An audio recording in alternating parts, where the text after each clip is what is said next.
Hey now, we are getting over, and I am the Silver King, Adam Silverstein, here to lead you through these hard times. With the latest WWE edition of your favorite professional wrestling podcast. That's right, Getting Over is back. Once again, we are here just days removed from WWE Survivor Series WarGames! And we are here not only to take a second look back at that show with vintage Chris Vannini giving you his opinions on Survivor Series WarGames! For the first time, we are also breaking down everything that happened in the world of WWE over the last week. We have, as usual, an absolute ton to discuss as we get into this edition of the Getting Over Wrestling podcast. So let's kick it off at the top here with a brief reminder to follow us on social media at Getting Overcast on Twitter and Blue Sky. You get episode drops, news, analysis, highlights. You can send in questions and comments for the show. We will include many of those on today's episode. Make sure you follow us on Twitter and Blue Sky, but also subscribe on YouTube at Getting Overcast, where you can listen to full-length audio episodes and watch full-length video interviews. We just had a conversation with Ethan Page that made a number of headlines. We interviewed Natalia a couple weeks ago. We had a huge conversation with TNA Wrestling President Carlos Silva a couple months ago, and a lot of that conversation played into some major breaking news that actually came out just a couple hours ago when it came to TNA signing a long-term television deal with AMC. Now, we will talk about that a lot more Thursday on the Getting Over Wrestling podcast when we have our NXT and AEW show. That will also, by the way, be an ultimate preview for NXT Deadline. And I would be remiss if I did not remind all of you that in our podcast feed right now is our WWE Survivor Series WarGames Instant Analysis podcast. So if for some reason you have not yet heard that episode, you should probably hit pause on today's show. Make sure you listen to the entirety of the Instant Analysis. Then come back to this because, again, as I mentioned, we will have a second look with vintage Chris Vannini. Now, look, the football news cycle across the NFL and college football has been absolutely crazy over the last few days. My Florida Gators hired a new head coach, John Summerall, and I have opinions on that. I'm not going to share them on this particular show. Lane Kiffin went over to LSU. Point being, Vintage and the Silver King have been extremely busy over the entire weekend. Because of that, Vintage is not here for the very start of this show. So rather than kick it off with the WWE Survivor Series WarGames second look as initially planned, we will be doing that in the second segment of today's show. We also have the main event and the good, the bad, and the ugly still to come. But I'm afraid I've got some news. And we do have a few items to hit here right off the top. Trick Williams and Lash Legend got engaged last week. A Power 4 college football player who got a tryout, by the way, with the Philadelphia Eagles, and a legit WNBA player. Their kids may take over the frickin' world. Congratulations to the happy couple. The timing may be perfect because it sure seems like Trick was written off NXT last week, may well be headed to the main roster sooner than later. If so, he's badly needed on SmackDown. Of course, that is the brand that Lash is on. WWE did indeed do a women's version of the WrestleMania 42 commercial, as we wondered about here on the show. But not only did they do it, it's already way better than the men's equivalent, both the general one and so far the individual ones. I believe the Becky Lynch solo commercial aired on Raw. She was awesome. I'd still have preferred they all be mixed up and the commercials not be gender specific. But look, at least they're being featured on par with one another. Speaking of Becky, again, it's too much to really share here on the show. But I implore everyone listening to go through her social media over the last week. She's doing alliterative names for people she hates. Corrupt Car for Jessica Carr popped me. And she said after Survivor Series WarGames now that she's boycotting Raw until she gets her title back with side plates. And she also wants fairness and justice restored to WWE officiating. She also doctored the film of her tapping out at WarGames, claiming she was asking her teammates for help when Crooked Car rang the bell. Her gimmick expanding to now all of her losses automatically being fixed matches, anything negative being fake. It is so spot on that I truly do believe she has closed the Gimmick of the Year gap ahead of the 2025 Getting Over Awards, aka the Middies, to the point that I wouldn't be surprised if she won. But we will see, of course, in a few weeks, and we'll have updates in terms of the Getting Over Awards, the final year in review show for 2025, the John Cena special. We'll probably have further details on all of that next week right here on the Getting Over Wrestling podcast. On a darker note, unfortunately, sad to report here that CM Punk and AJ Lee's dog, Larry, has died.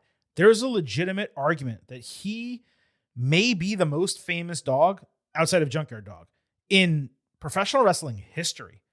I mean, Pharaoh obviously is well known, but I mean, Larry's been with them for it feels like 10 years plus, and he's been platformed by CM Punk on his social media for a long ass time.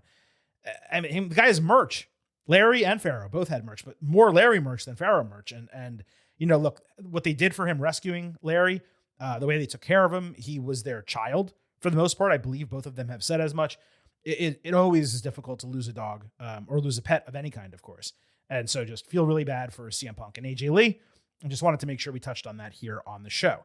And lastly, in this news segment, the not so news item that we always talk about every week, our overview of WWE television. SmackDown for me was straight up dreadful on Friday night. And that's despite allowances I was giving the show coming in for it being a taped episode in front of an exhausted crowd. Understandable that it would pale even compared to a live SmackDown. But holy shit, man. I can only think of a couple segments across the entire episode that did not suffer from a logic gap or total nonsensical decision-making from the booking team. Like I said, it was dreadful, an absolute slog to watch, incredibly frustrating from a creative direction standpoint. To quote Al Michaels this week, a cacophony of crap is what we got on Friday night. Even more disappointing is that it came after a strong show, and it looked like SmackDown might be pointing up. Well, guess what? No. I have no belief on any Friday that I tune in that I'm going to be anything other than frustrated. Of course, Raw on Monday night was the polar opposite. Phenomenal crowd in Glendale, Arizona. Seriously, perfect crowd. Got up for everything. They were on point for the entire show. Beyond that, Raw itself was a great episode. I'd say among the top third of the year, especially when you consider the major men's stars were completely absent from the program. Huge bounce back from Survivor Series, but a night and day difference from SmackDown. For all of WWE's issues in 2025, and there have been plenty of them from a creative standpoint, as we outline each week, Raw since about SummerSlam, with the women in focus, has been straight up crushing it. There is no doubt to me that is the best wrestling show of 2025. I would even go so far as to say that Raw in 2025 is better than it has been or SmackDown has been in many recent years. The problem is that it's not translating past Raw over to SmackDown. And recently, in the latter third of this year, it is not translating to WWE Premium Live events. And Paul Levesque has a lot to figure out when it comes to that. What some of you still need to figure out is that here at the Getting Over Wrestling podcast, It's all about Defy. So head over to Apple Podcasts and Spotify, leave a 5-star rating on Apple, take a little extra time, leave a 5-star written review. If you do, we will read that review live right here on the show. And I also wanted to shout out some of our Spotify listeners or commenters. I see all the comments that you guys put on episodes, love them. We try to integrate them into the episode as we can. There weren't a lot of questions being asked or insight being added where we could kind of factor it into the show this week. But just know, if you comment on Spotify, we see it, just like when you tweet or, I guess, post at us, reply to us on Twitter and Blue Sky at Getting Overcast. You can also email us, by the way, gettingoverpod@gmail.com. Love interacting with all of you and love integrating you into the Getting Over Wrestling podcast. And I just got the high sign. Vintage Chris Vannini is ready to go, which means we are going to get into our WWE Survivor Series WarGames! second look. But let me first welcome Vintage and Chris. Crazy Tuesday coming off the back of a crazy Monday, a crazy Sunday. Saturday wasn't so nuts, but the last 3 days have been insane here in the college football world. Yes, apologies for not being on the Saturday show. It was a combination of not only all the football games going on that I had to cover, but also coaching changes happening at that moment. Like I was like on Friday, I'm driving down to Texas versus Texas A&M and actively like texting and writing a story on like Florida and what's going on there. So it's been a lot. Got about 4 or 5 hours of sleep 3 nights in a row. But I was able to watch Survivor Series in pieces and SmackDown. So I am ready to talk about it. I thought you did a really good job on your recap show, which I did listen to this morning. Yeah, I appreciate that. And I'm glad that you were able to watch everything and as opposed to just like, one match here or one match there. Because frankly, when we do the second look segment here, Silver King watches the entire show again. And because everything's been so crazy, I didn't have a chance. So I do have some, strangling thoughts that I didn't mention on the instant analysis, but we're going to kind of allow Chris to lead some of this, and I'm going to kind of come in on the back end with additional thoughts I did not have previously. So let's quickly go match by match. We'll get Vintage's perspective on Survivor Series WarGames, and then we, of course, will discuss everything else that happened in the world of WWE this week, and there is plenty, especially Monday night on Raw. So men's WarGames, Cody Rhodes, CM Punk, Roman Reigns, and the Usos against The Vision, Logan Paul, Drew McIntyre, and Brock Lesnar. The heels had the advantage. I was at a B+ range for this match. Chris, what were your thoughts on the main event of this show? I agreed with your frustrations that both times in both matches, really, that the match ended not long after the final person came in, which goes to exactly my criticisms of the WarGames match, which is the format is just a problem because then you have so much stuff happening for a long time with no urgency because nobody can get pinned. And then boom, the last person's in, you do a little bit and you pin. I wish it would be elimination or something, just add a little bit more to it because it was just kind of that awkward feeling for a while. It's like, all right, these guys are just fighting, but you're waiting for Roman, you're waiting for Brock, they're going to be at the end. And so it takes away from the urgency. Like you said, the best spot of the match was probably the first one, with Cody and Drew there. So there was that. I don't like coming out from the back and getting rid of the shark cages or whatever, because that drama is honestly half the fun of like determining who goes out next. And you see them like stopping each other. And like when there's internal, disagreements about who goes out next, sometimes they do funny things in the shark cages. Like you said, it creates that movement. And so the match doesn't slow down very much. The Jey Uso dance break in the middle of the match was dumb. But I also think actually when we get to Raw, I think there may have been a reason for that. But so it was a very, I thought, clunky match. It was ultimately fine, but it just highlighted again everything I don't like about the concept of WarGames. Yeah, on the Ultimate Preview, I kind of poo-pooed your idea of making it an elimination match. And as both of these went on Saturday night, or just it ends at the first pin. Well, it does anyway, but you before everybody's out. I mean, just something. But then you're kind of getting into AEW's Casino Gauntlet territory, but in a cage. So you do want to keep it a little bit separate. I like the idea of eliminations being possible, or maybe it's something to the point of like anyone who gets pinned or submitted before the door closes is out of the match. And then once the door closes, that's what it is. So if you're the heels and you have the advantage, you may actually be able to close those doors with a 5-on-3 edge. And then you have a chance to just blow the baby faces out of the water at the end. And then if the match ends 5 minutes after the door closes, okay, because one side has such a huge advantage. But once the doors close, if it's 4-on-4 perhaps, or 3-on-4, there's so many different things. And the other thing that allows to happen is you're not saving Brock Lesnar and Roman Reigns for last. They can come in earlier potentially and maybe get eliminated because of they're in early, but they have a 3-on-1 disadvantage and they get pinned. I think it allows them to be a lot more creative with the booking of the match, as opposed to just waiting for all 10 people to get in, then the door closes, and then it ends 6 minutes later, which is what, as you just mentioned, we got in both of these matches. And I believe we've gotten in pretty much every WarGames match on the main roster.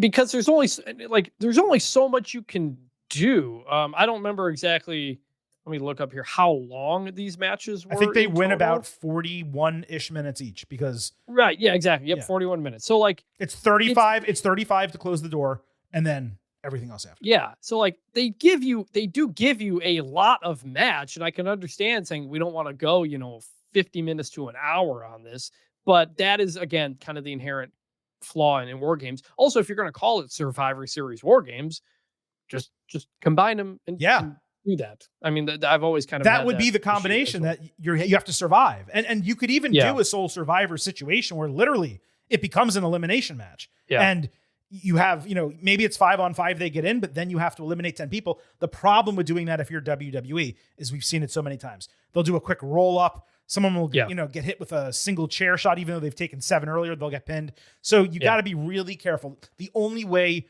to really do it is, I think, the way I suggested, which is elimination match until the doors close, and then it's pinfall or submission to a finish. Yes, and we will get to what happened on Raw and the fallout of this. We will. But we have also criticized it for not having clear stakes. What does it matter if you win? Right. And I want to correct you on one thing. Sure. You said the winner of the MLB All-Star game gets home field advantage. That is not the case anymore, actually. Oh, really? They actually I looked it up. They got red 10 years ago. No way. But nobody remembers it because it was such a big deal when it happened. That a lot of people still. You're shitting me. They got rid of that 10 years ago. 2016 was I googled it and it said that's when they decided to get rid of it. So maybe it's like 9, but still, they actually have not done that for a while, and I keep forgetting that too. My job is I work in sports, and I didn't know that. I mean, that's embarrassing. Honestly, it's embarrassing that they changed it and I didn't realize. Well, you said it, and I was like, I don't think that's true. I didn't even know for sure. I was like, I don't think that's true anymore. And I looked it up, like, oh wow, this actually happened a long time ago. Yeah. So, well, let's just make believe I was saying like they used to do in the MLB. But we will get to this. What happened on Monday, falling out from this. But what happened on Monday, I wish they would have just announced ahead of time. But we'll get to it. I'm not even sure exactly what you're saying, but okay, well, you'll let me know what you're talking about. My couple notes from this. I forgot if I said it. Bron Breakker's entrance with the lights and the smoke in that long tunnel was phenomenal. WWE, they should really consider using a similar setup with a long tunnel. When it has those small stages, it creates so many different entrance options, and you can do really cool stuff with the LED lights on the walls as well. I guess what ultimately disappointed me here in this match is that nothing really happened, at least specifically when it came to Cody and Roman being at odds, because that's how it ended. If that is going to be the huge takeaway from WarGames, the post-match confrontation I'm talking about, something should have happened between them during the actual match to exacerbate their beef. There was a brief problem between Cody and Punk. That was interesting, but they cleared it up immediately. What exactly happened between Reigns and Rhodes that had them get mad at each other? Cody didn't accept his hand for no reason, mind you. The dude was offering a hand up, and that made Roman super angry.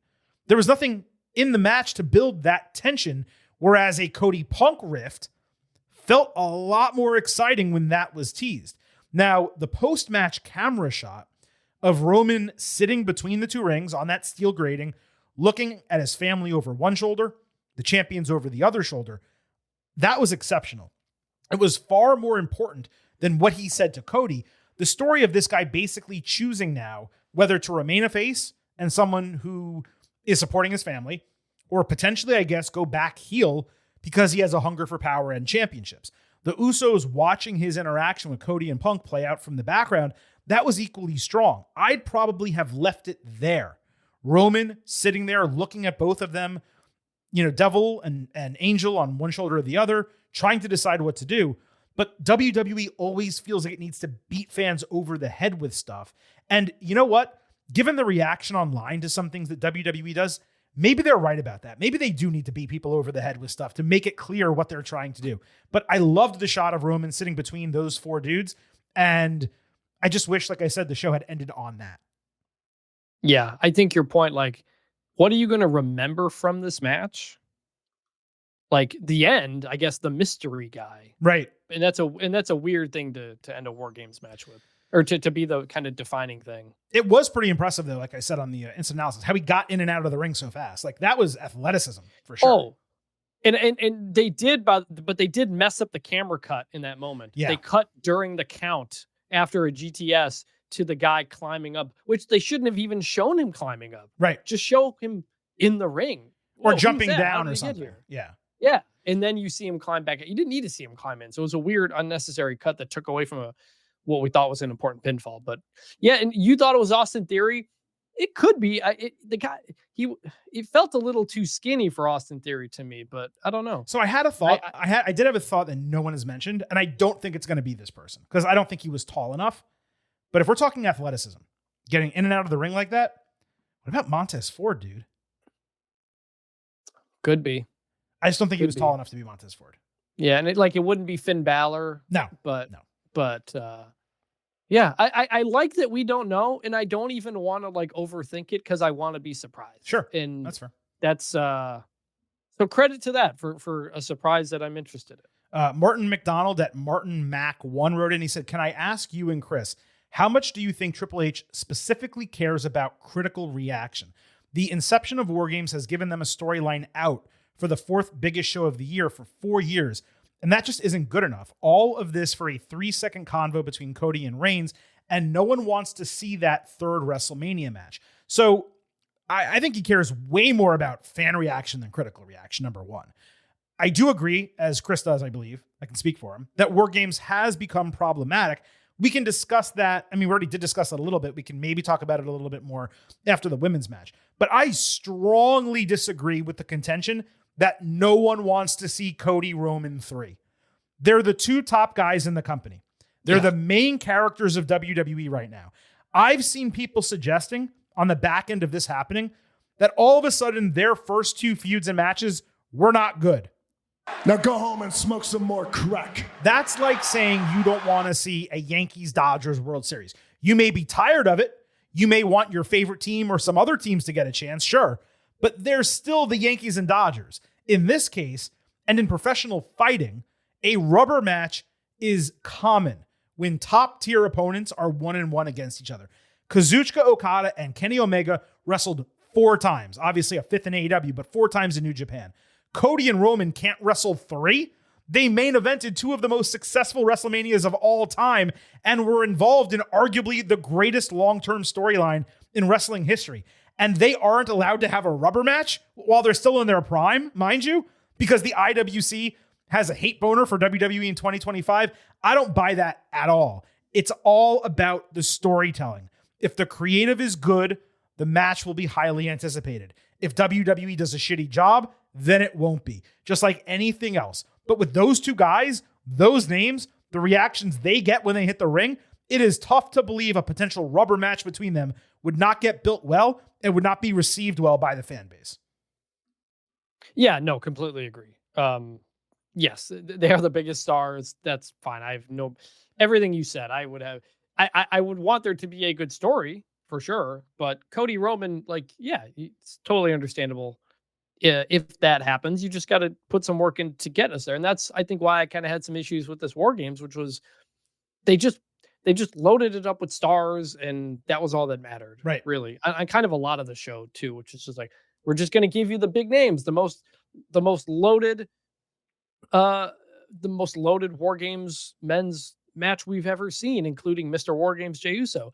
And it just, but there wasn't anything else to it. And then the match, there wasn't anything to it. It's like, all right, it's got to be a bit more than that. Right. Like they promoted it that way. And to be fair, they delivered on that promotion, but the match wasn't great. And it didn't do anything coming out of it that made us, oh my God, I can't wait to watch SmackDown and see what Cody Rhodes is going to say. It was just like, oh yeah, they didn't shake each other's hand. And now there's a little icy relationship between them. We need more than that. That's the problem. And again, to be fair, I said this, I want to say on the instant analysis, maybe I said it on Tuesday's WWE episode. I don't remember.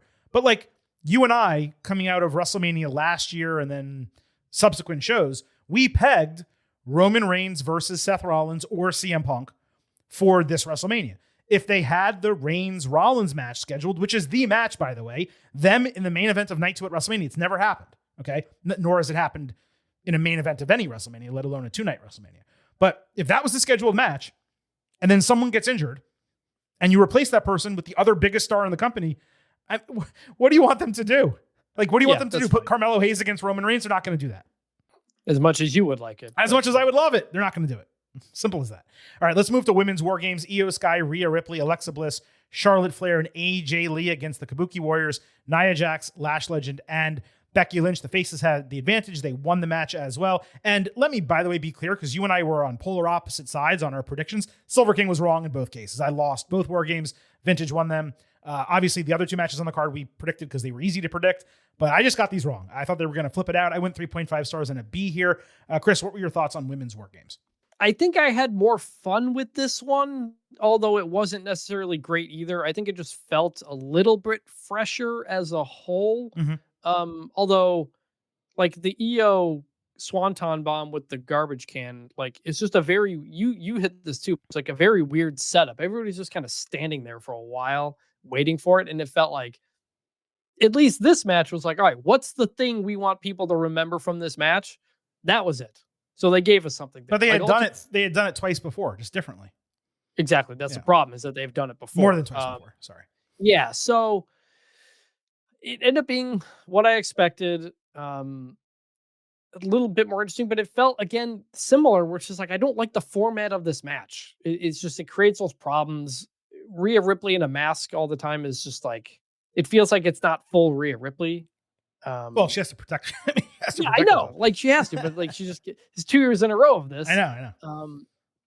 And so, you know, it was fine. I think I was less frustrated with this one, but I didn't think it was great either. I do want to talk about the EO spot because there was a funny, almost mother-daughter moment in this match when it came to getting the trash can up to EO. AJ was doing those little jumps, and Rhea puts her on her shoulders, almost like uppies, like you see, like a kid goes uppies, uppies. That's what it was. And then EO gets the trash can, and AJ stays on her shoulders. She didn't come down. She just stayed there and watched everything transpire. I thought that was hysterical. It's like, oh my God, this is what I didn't like actually notice that. Yeah, it's like, this is what it's like to be high in the air for once, to actually be tall. You know, I thought that was funny. Conversely, there's stuff that pissed me off about the spot. First, people are ignoring that she has done different high-risk moves in the trash can each time. So while it is repetitive, as I just said, each subsequent attempt is actually more impressive. She did a regular dive, a moonsault. She did a swanton bomb here. I mean, that's in a trash can. That's really effing difficult. But because it's so repetitive, we look at it and we're like, oh, we've seen that before. But actually, we hadn't. If they had given us a year gap between them, maybe it would have hit a little bit better. But you also mentioned the heels just standing around. You need the faces pushing them together, making it so that they're trying to get away from it, but then it hits them. But what really pissed me off about this is Wade Barrett or Michael Cole, and they do this every time, yelling, this is about to go viral. It completely takes us out of the moment as viewers. It's very much a, how do you do, fellow kids type of situation. You don't want your parents saying Riz and 6'7" and all that bullshit. Trust me, I just spent Thanksgiving with my 10-year-old cousin, a girl cousin. The 6'7" stuff and all, it's out of control. She doesn't want me saying that. That's her thing, okay? You don't want adults saying something's going to go viral. You should just want shit to go viral. Not having 40 and 50-year-old men imploring you to recognize the virality of the moment. Let shit happen. Let us enjoy it. And guess what? If it's good, it'll go viral. That's it. And I think that's the problem, where WWE is so focused on trying to just create the viral moment. And we know that, but then they keep saying it. Like they do that all the time with Logan Paul when he would set up with something with a phone or something. Yeah. Oh, this is about to go viral. Like, don't say that. Like it makes it. It also ruins the clip. If you're saying in the clip, this is going to go viral, and then it's going, it doesn't go viral as much. It's not natural. And like, we know wrestling isn't real, but we don't want to be told that the purpose of something that's about to happen is so people will share it on social media. Correct. Like that's correct. That's ultimately the problem. You're right. Also, Charlotte Rhea, it was built up as something, but because they already made full amends before the match, the save in the middle, it didn't feel like a moment when you compare it to Punk and Reigns last year. That was not fully resolved. They're like, all right, we'll regrettably partner with each other. You better get my back in the match. And then they did. Here, they're like, all right, we're good. And then they're in the match and they're good. So she saved her. Like, it just didn't work for me. Agree. Chad Placinka at I Don't Exaggerate wrote in, he said, my 11-year-old daughter said the team that wins the advantage match doesn't actually get the advantage since the last participant is the freshest. Lash Legend came in and dominated, for example. Should the team that wins the advantage match have the option to choose to enter first or last? So the point of the advantage in kayfabe is the team holding it gets the numbers edge 4 times. They get to wear down their opponents more. They have more opportunity to wear down the opponents, and the baby faces don't have such an opportunity. The consequence is they don't have the freshest competitor. It's like picking last in a fantasy draft. You have the worst first round pick, but the best second round pick. How you utilize it is what matters. I do like the idea of the winning team for the advantage having the option to defer it to the other side, especially like if the captain isn't close with the team. What would be better is if the advantage was setting the order of entrance.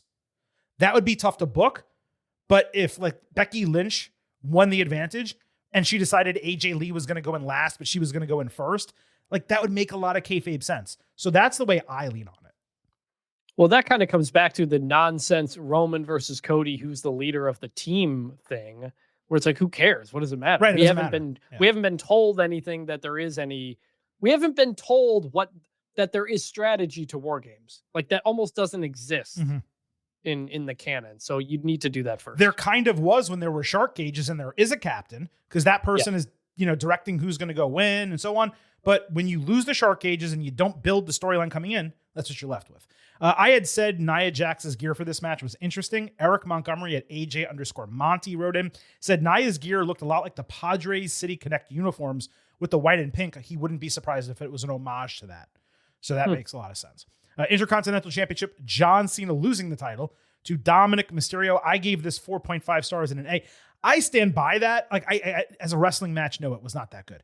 As a sequence of, I don't want to use the word moments, but happenings, and with what Cena did, putting over 3 different women and 4 young people all in one match, this is what we've been wanting him to do the entire end of this run. They did it here. I thought the finishing sequence with Liv's return, the low blow, the 619, the belt shot, the frog splash could not have been executed any better. Chris, what did you think about this? A lot of fun. It makes me, again, wish they didn't do the tag match on Raw because it's like we've seen a lot of Cena Dom. This would have been nice if it was their first time back, in the ring together. I loved Raquel getting to slam Cena. When Roxanne got to do Pop Rocks too, I was like, that one's a little believable because she's so tiny. And I like the idea that the only women who kind of do the moves to men are the big women, Rhea Ripley and stuff like that, because it's kind of more believable. So it would have been a cool moment if like just Raquel got that. But still very cool of Cena to do that. It's definitely a big plus for Roxy, who is great. The only thing was like, so then the Judgment Day, all that stuff happens. That was fine. I kept thinking in this moment, I was like, where is Rey Mysterio? Right. Like, how did he not come save Cena? You can chase him off to the back or something like that. But everybody came out for Dom. Nobody came out for Cena, including the native San Diegan, who is the father of Dominic Mysterio in San Diego. Who was 619. Who was in attendance on the Countdown show. Yeah. Cena at one point was fighting 2-on-1. It was perfect opportunity. Just have, you don't need to do the Cena double AA. I get it. Like, sure, you can do the Cena double AA. If instead you just have Rey come out and that the 3 of them fight off to the back and that's how you get them out of there, like that would have been great. And then you do the lift thing. But no, you could still do that. Like you have Rey come out. He does a double 619. They're standing and wobbling. Cena shoves them into a corner. He hits his double AA. You get best of both worlds. Yeah. So it's not a criticism of what they did. I just couldn't believe we didn't get Dom and Rey anything in San Diego. It's unbelievable. The stadium show in San Diego. How does that not happen? They force Rey onto every AAA show in Mexico. Not everyone, but many of them. Just to be there to sell tickets. And to your point, and what we said on the Ultimate Preview, they just didn't put him on the card. How was that possible that he was not on this show? It's crazy. Yeah. And then Liv looks amazing, by the way, coming back. And it was interesting, kind of the back and forth. Her jumping onto John Cena. Mm-hmm. You know what it reminded me of? It reminded me of AJ Lee. Yes. Back in the day. Yeah. I almost wondered if that was like a little bit of an AJ homage to jump into Cena like that. So it was a fun little back and forth twist there. John Cena got destroyed by 3 different women on the show, which is kind of funny. So it was exactly what it needed to be in this situation. Just it would have been nice to throw Ray in there, but much like the AJ Styles thing, you're not here to have a 5-star match. You're here to do a lot of fun things that get the crowd into it, and ultimately in the end puts a relatively young guy over, and Liv comes back too. So that was good. They had 2 options in the match for them to go head to head, barn burner. Dom pulls a little Eddie Guerrero thing at the end, sneaks away with the win. That's one option. And then 2 was to do something like this. We got Super Cena, some ruthless aggression stuff. He put over 4 different people. I mean, to your point, like, sure, it makes more sense for Raquel Rodriguez to take him down than Roxanne Perez, but that almost made it more special for Roxy. Like, she is diminutive. How many guys is she really going to have a chance to do that to in her WWE career? Very few, if any others. Maybe never. Maybe it never happens again, right? But she got to do it to John Cena on a Big 4 pay-per-view in front of 45,000 people. And they're saying, look, Raquel's great. We love her on this show. I've interviewed her previously. I think she has a bright future, maybe future champion, all that. Roxanne Perez has a chance to be like a Hall of Famer in WWE, given her level of talent and ability at this age and how well she's liked and all that. She's the one who needs the rub there. And she got it. And obviously Liv got it too. I mean, she also already has the longest Royal Rumble run of all time. That's what I'm saying. So, they've given her a lot. She's stacking creds, she dude. needed that one. I don't know. I'm not saying she needed it. I'm saying it benefited her. It's going to benefit it totally her, did. It totally did. It did to an extent that I think it actually took away from Raquel. Yes, it did. Getting all of it, which would have been nice, but I understand it. Yeah, completely agree. Women's World Championship, Stephanie Vaquer successfully retained over Nikki Bella, I said this match completely exceeded my expectations. Did you agree? Yeah, it was solid. Like, way better than I expected. Perfectly fine. Nikki looked great. Her best match in who knows how long. So yeah, this was ultimately fine. It's unfortunate, like you said, this was part of a 4-match card, and it made pacing things difficult. But in terms of what they did, it was good. Joey at JNizer17 wrote in. He took issue with my coverage of this match. He said, "How are you going to drop a hey now for Liv, but nothing for Nikki at WarGames? Nikki is aging like Jennifer Aniston." Look, the hey now drop and associated drops, they're meant to be fun. We're not actually judging women's appearances here. It's just sometimes you see something and it stands out to you so much that you think, It look good, but she's got me saying, hey now! Nikki is obviously beautiful, and she looked amazing in this match, but her appearance wasn't a shock to the system like it was when Liv came out the way she did. But there you go. You got one for Nikki anyway. And also, we've given it to Nikki before. Recently. Yeah. I think when she did the reveal of now I'm bad because I'm wearing a black t-shirt, I think we just gave her one recently. So there you go.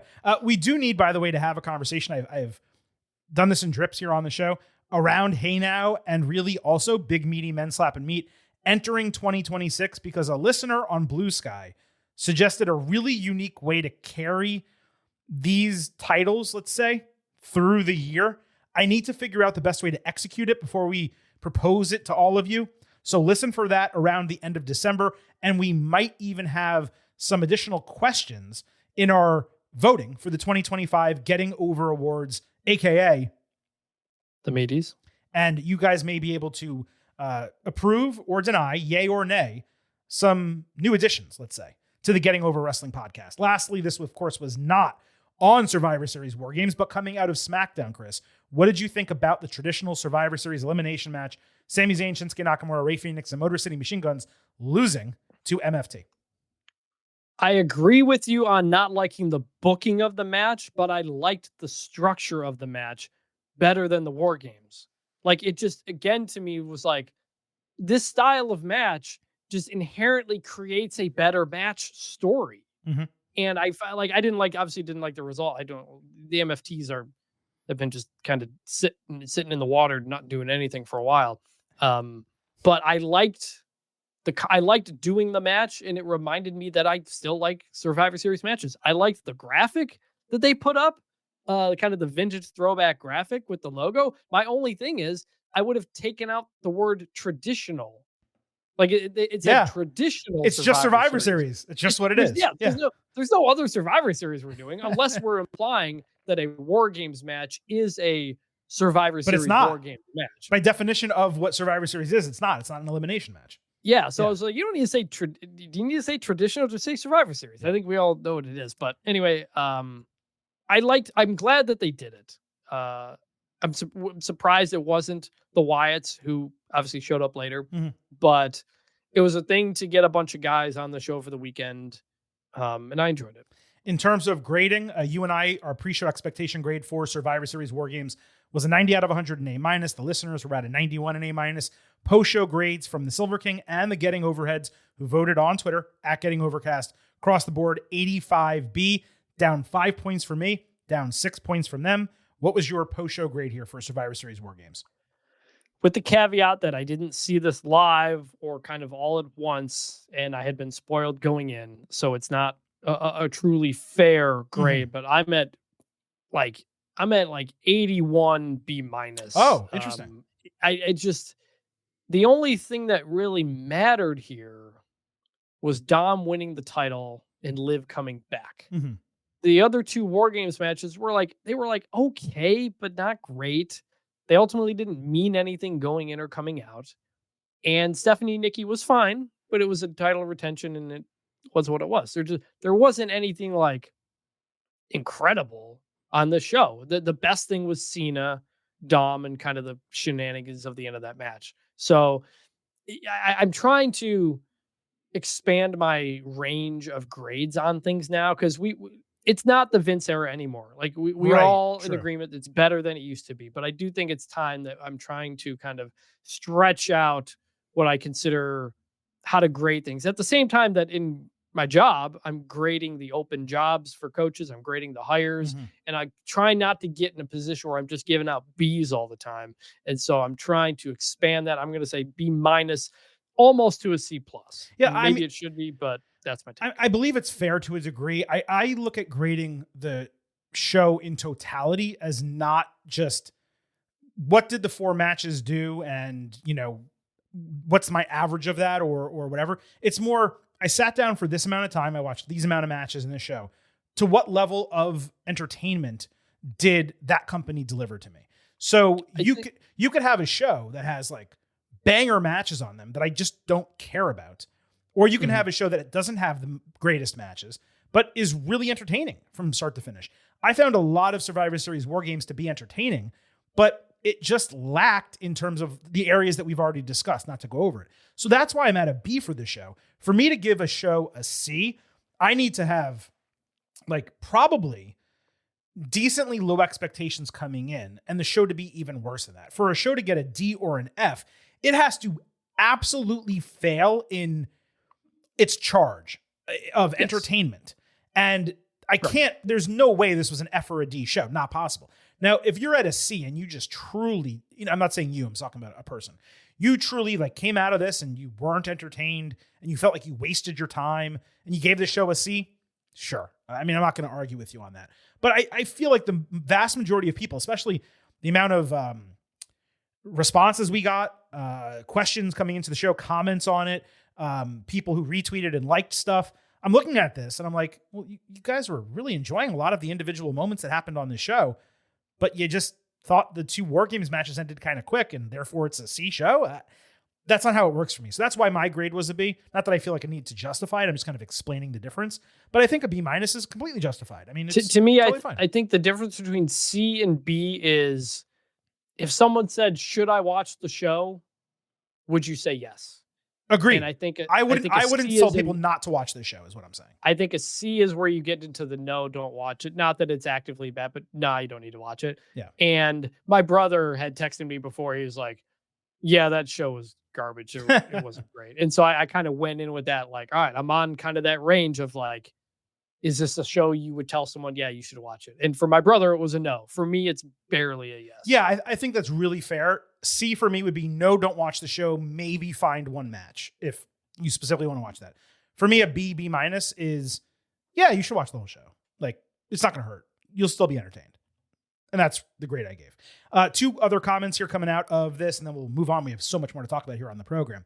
Mark Friend at Mark Friend TV wrote in, I thought you nailed the Survivor Series WarGames Instant Analysis. I was in the crowd and had a really good time.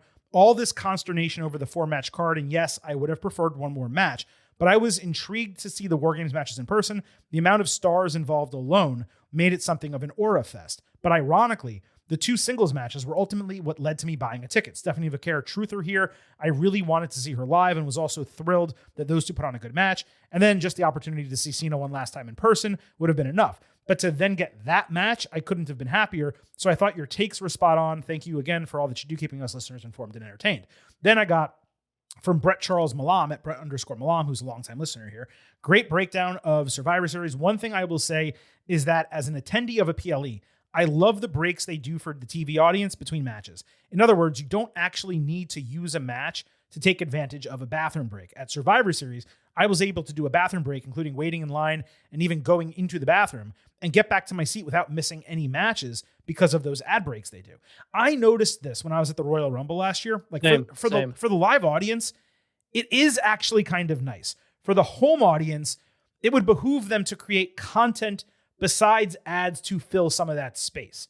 The larger problem for me, it's not the time between matches. It's how few matches are on the card. 5 should be the minimum for shows with 2 major stipulation matches. Royal Rumble, WarGames, Elimination Chamber.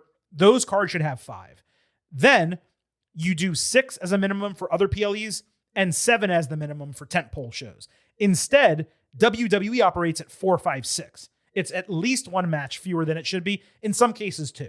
That to me is a lot more frustrating than the time between matches. Even at home, I love being able to walk the dog briefly, let him go out and pee, get a snack, a drink, go to the bathroom myself. That's positive to me. I don't mind the break. No, I feel the same thing too when during AEW shows. I'm like, I got to find a moment to go to the bathroom here. Like there is just boom, boom, boom, boom, boom. No, what I want, obviously a 5th match, but I want more backstage stuff. Like it rarely feels like the PLEs are like alive. Honestly, they do it. They've done a much better job of this with Raw and SmackDown since Triple H took over. Like instead of just showing us people showing up to the thing, like have like a backstage story throughout the show. Like even if it's just like R-Truth doing something funny and trying to find something and throughout the show build stuff to TV, give people a reason to watch Raw on Monday night. Like I like again, always the best thing about the Attitude Era, you go back and watch, it was just like so many just moving pieces. Everything felt like connected. It felt like a live thing that you didn't really know what was going to happen. Do some post-match interviews in the locker room area. Exactly. They're tired. They have a towel over their head. You ask 2 questions, you move on. Like, I mean, they want to do real sports feel with WWE to some degree. They're trying to, take some of those things. That's what they do. They interview players after the game and stuff. Like the thing is, they save it all for the post show. They do, yeah.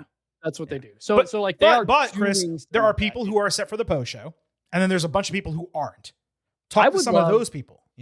Go back to Tess and do an interview during the show. Right.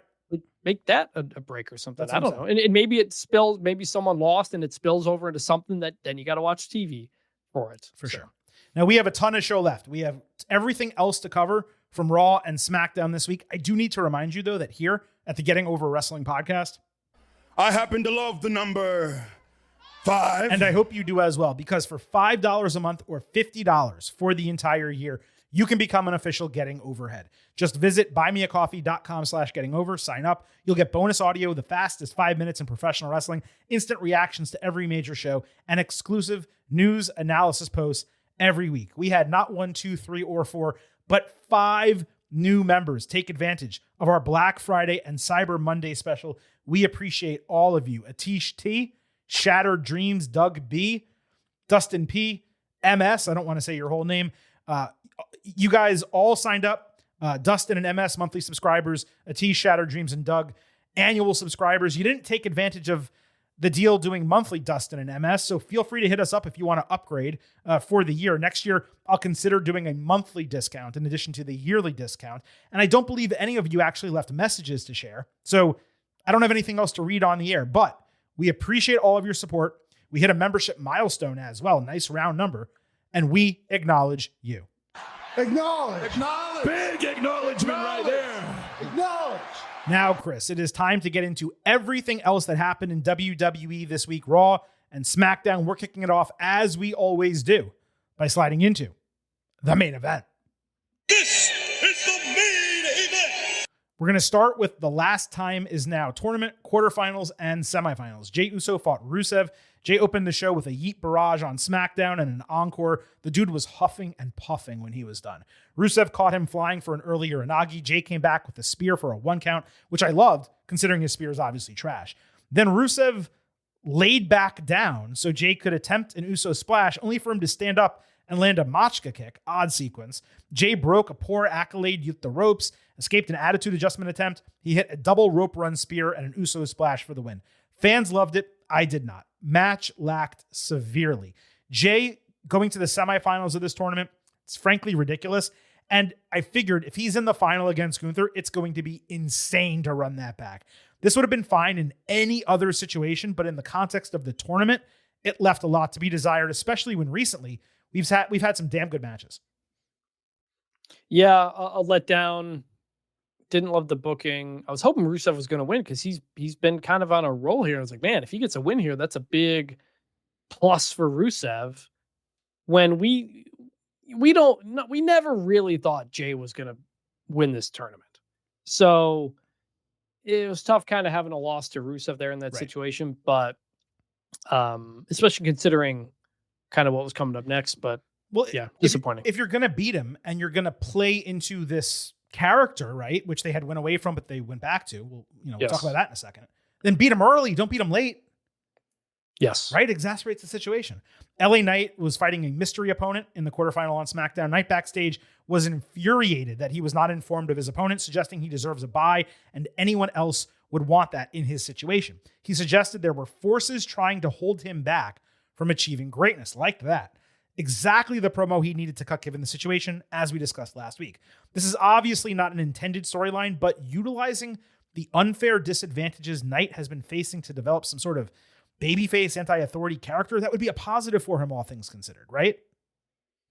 100%. And it leans into what us LA Knight fans actually feel. Indeed. So Nick Aldis wound up pulling another ball from the lottery, despite Miz and R-Truth both politicking for him to simply choose one of them. As Aldis spoke to Truth with his back turned to Miz, Miz switched out the paper in the open ball with his own name. So Miz was carrying paper on his person, typed up the same way as what it was in the machine. Okay. By the way, there's an interviewer in the following segment who noticed this, but no one told Aldis that this dude cheated, right? Jackie Redmond was like, well, I guess Miz tricked his way in. Well, no one told Aldis, hey, this guy screwed you, by the way. Why don't go pick another name? Well, that's the funny kayfabe thing about wrestling. It's like, well, everybody can see somebody cheat, but it's technically allowed in a match, so I think it's allowed here. And that is the kayfabe of it all, and that's fine. But the reality is that someone eliminated from the tournament was given a second chance rather than WWE platforming a different talent against Knight. Better and funnier, by the way, would have been Truth seeing Miz do this, Aldis turning to Miz, and Truth switching the paper in the same fashion so he gets his match. So while the segment was done well, it was stupid, and even worse, I thought it was lazy using a dude who already lost. When Truth was there, you could have used someone fresh, and it would have been an even funnier segment. Especially when you're thinking, all right, the person who replaces him is not going to win. Exactly. It's somebody who has to take a loss. So if you don't want to platform somebody who's on the rise because you don't want them to lose, then okay. But then, yeah, R-Truth is right there. Yeah, and Truth can go in the ring just like Miz can. So Knight caught Miz with a box jump superplex midway through. Miz then caught Knight attempting his elbow drop with skull-crushing finale, false finish. Well done sequence there. Miz capitalized with an STF for a rope break. Then he raked the eyes, got caught cheating with the ropes. Knight followed by spinning out of the skull-crushing finale into a BFT for the win. Appropriate and necessary victor. Knight's done extremely well, by the way, in his 2 tournament matches, as has Miz for that matter. That was the benefit of having him in this spot, Miz. They put on a quality bout. Not thrilled that we're getting another Knight-Jey match in the semifinal, but if Knight was to win that and go to the final, my thought was that would be a huge positive. This, believe it or not, despite my issues, it was the best part of the show on Friday night. I mean, I didn't watch it all in one sitting, so I guess I didn't really think about that. But I was I saw it and I was like, okay, LA Knight's gonna get a win. That's good. I like it. He did. He's getting huge pops. Yes. Like the people really are still behind him. And if you lean into the people trying to keep me down thing, like maybe it's working a little bit. Perhaps. I will tell you where my mind went after this match. I was hoping that WWE would give Jay a kayfabe injury in WarGames. That way Knight would have to face a third mystery opponent, which would enrage him even further. And then I thought, okay, if that doesn't happen, and these guys fight 48 hours after WarGames, Knight absolutely has to win.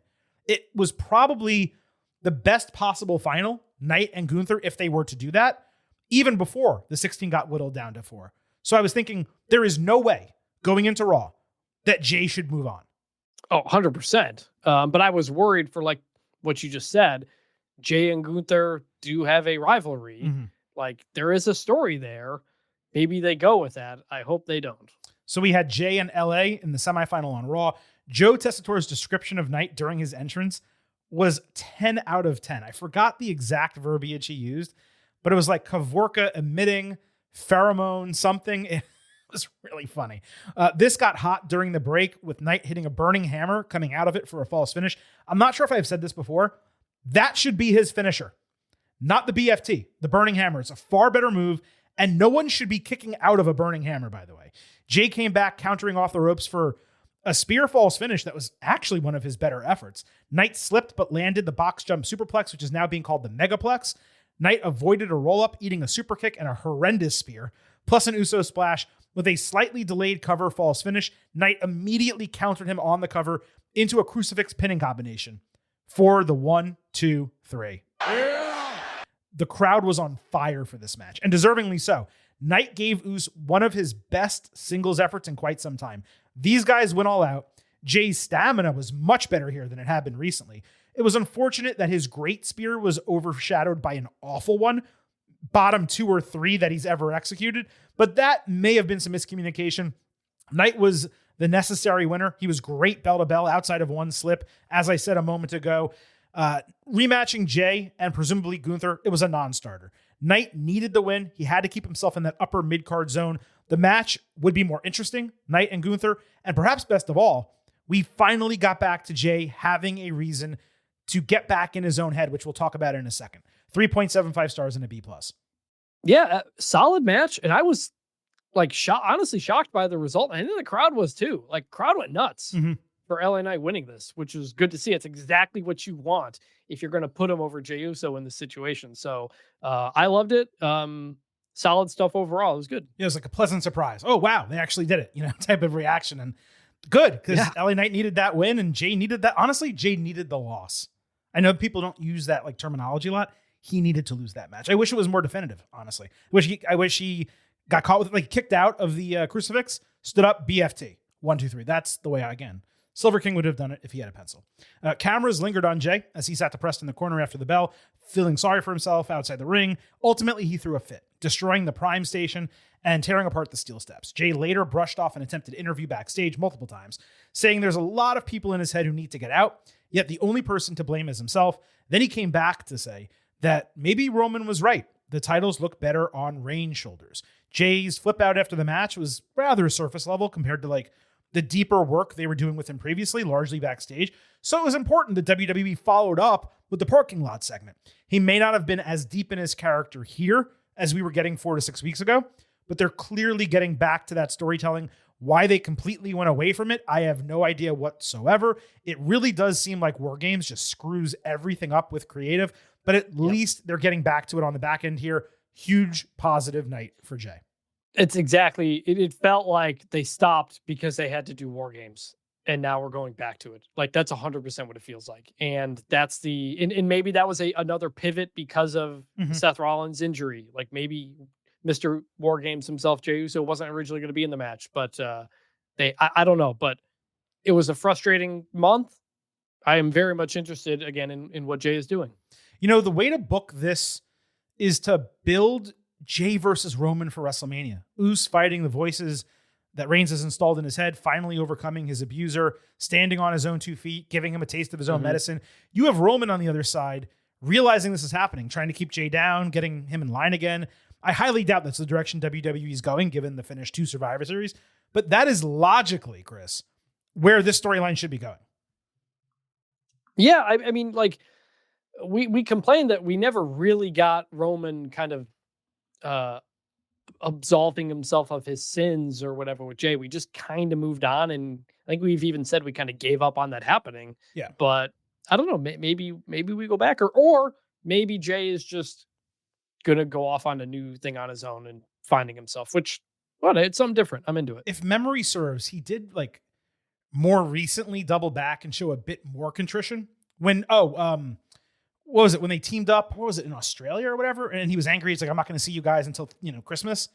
I think leading into that, he was a little bit more contrite with them, and it felt like it was closer to what we wanted. But no, they never actually gave us the recognition of his faults that we wanted from the beginning.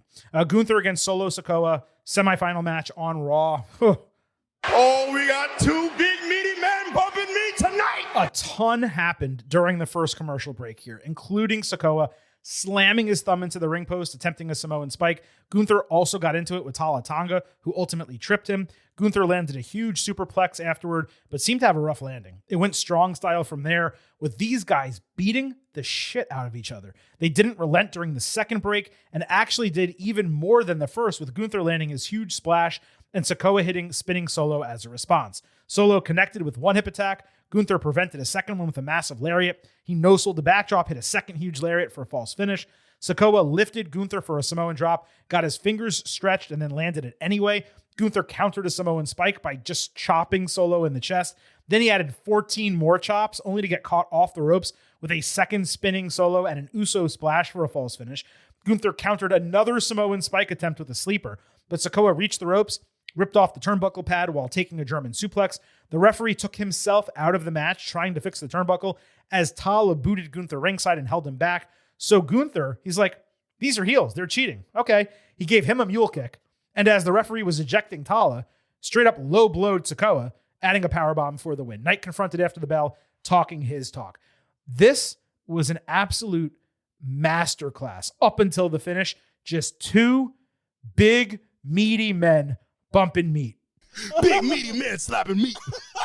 That's what I want. These guys kicked the crap out of each other.